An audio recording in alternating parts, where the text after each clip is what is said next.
Ever woke up expecting your Social Security payment only to find your account balance unchanged? Well, you're not alone. And if you rely on these crucial benefits, you'll want to pay close attention to what I'm about to share. The Social Security Administration is rolling out significant changes to payment dates starting this October. And trust me, this is something you can't afford to miss. But before we dive into these critical updates, tell me in the comments, when do you usually receive your Social Security benefits? And have you ever experienced delays that left you worried?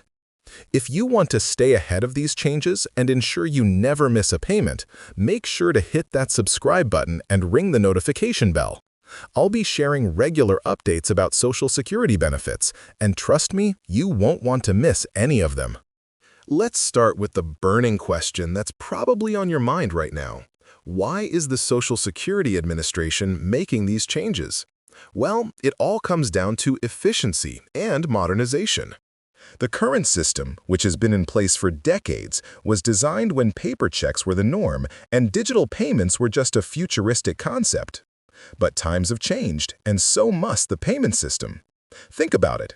When was the last time you received an actual paper check in the mail?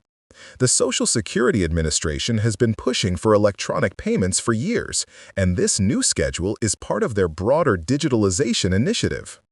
But I know what you're thinking. Will this affect my payment amount?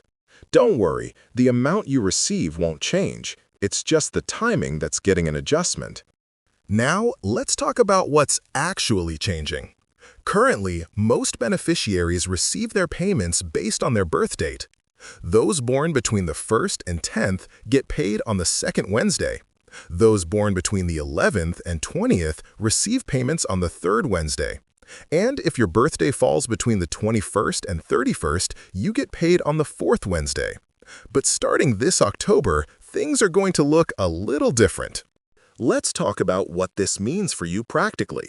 If you're currently receiving your payment on the 2nd Wednesday of the month and your Social Security number ends in 8, you'll need to adjust your budget planning because your payment will now arrive on the 1st Friday of each month. This could mean a difference of up to 2 weeks in your payment schedule. And yes, I know this might sound concerning, but the Social Security Administration has a plan to make this transition as smooth as possible. During the transition period, which will last for 3 months starting in October, the SSA will be sending out multiple notifications to beneficiaries. You'll receive a personalized letter explaining your new payment date, and they'll even send reminder notices as the change approaches. But here's a pro tip.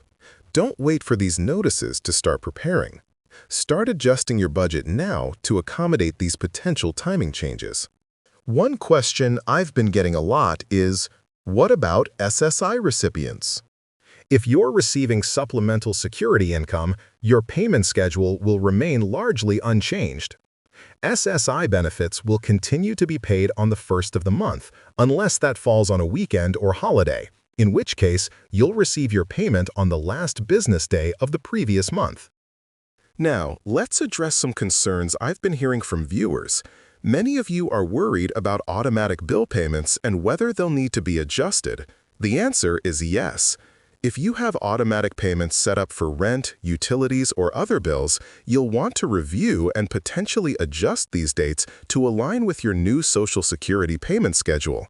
I recommend creating a spreadsheet or using a budget app to map out your current bill due dates and plan any necessary changes. But here's something crucial that many people overlook. This change could actually work in your favor. How?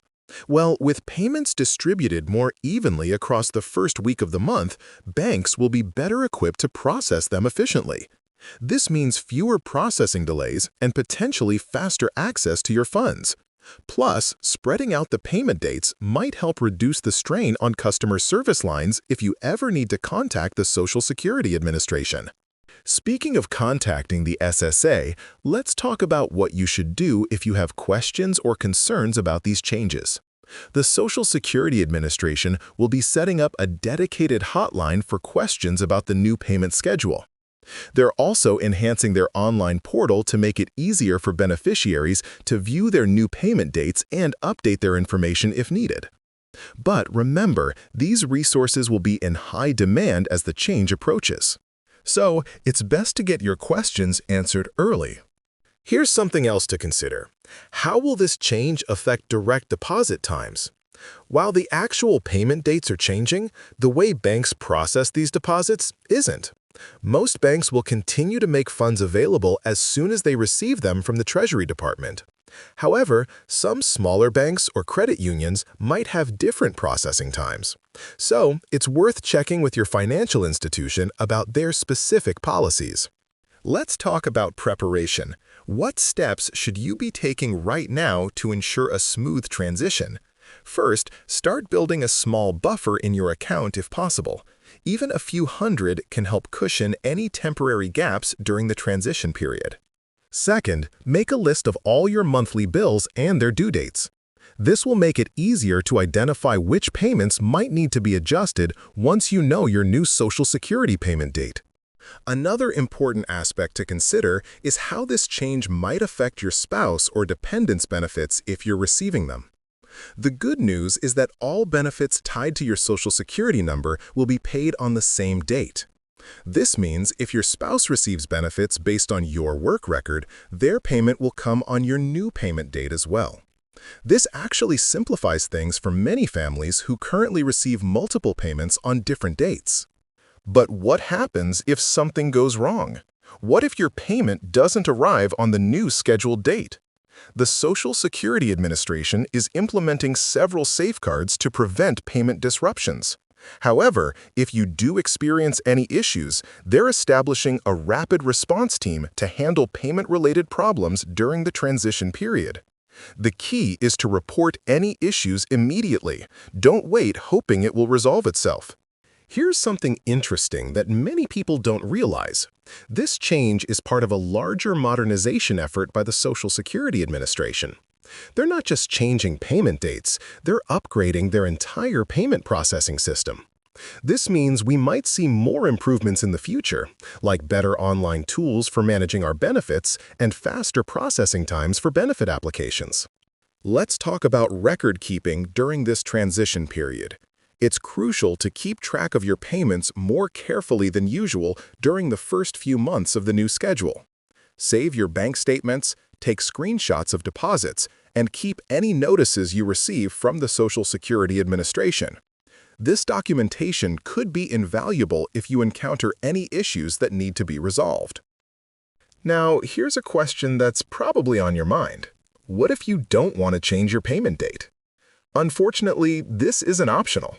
All beneficiaries will be transitioned to the new schedule. However, the SSA is working with financial institutions to ensure that automatic bill pay services can be easily adjusted to match the new payment dates. Many banks are even creating special assistance programs to help Social Security recipients manage this transition. Looking ahead, what can we expect after the initial transition period? Once the new system is fully implemented, it should actually make things more predictable. Since payments will be concentrated in the first week of each month, it'll be easier to plan your monthly budget. Plus, having fewer payment dates to manage means the Social Security Administration can focus more resources on customer service and processing benefit applications. Let's address another common concern. What about people who receive both Social Security retirement benefits and SSI? If you're in this situation, you'll need to pay special attention to your notification letters, as you might have different payment dates for each benefit. The good news is that the SSA is working to make these dual payment schedules as clear as possible in their communications. As we wrap up this discussion, let me share some final tips for managing this transition successfully. First, stay informed. Keep an eye on your mail and email for official communications from the Social Security Administration. Second, be proactive. Don't wait until October to start planning for these changes. And finally, remember that this is a temporary adjustment period. Once the new system is in place, it should actually make managing your benefits easier. There you have it. Everything you need to know about the upcoming changes to Social Security payment dates. I know change can be stressful, especially when it comes to something as important as your benefits, but being prepared is half the battle. Have questions about these changes? Drop them in the comments below, and I'll do my best to answer them in my next video. Don't forget to like this video if you found it helpful. Subscribe for more Social Security updates and hit that notification bell to stay informed about any new developments. And hey, if you know someone who receives Social Security benefits, share this video with them. They'll thank you for it. Thanks for watching, and I'll see you in the next video.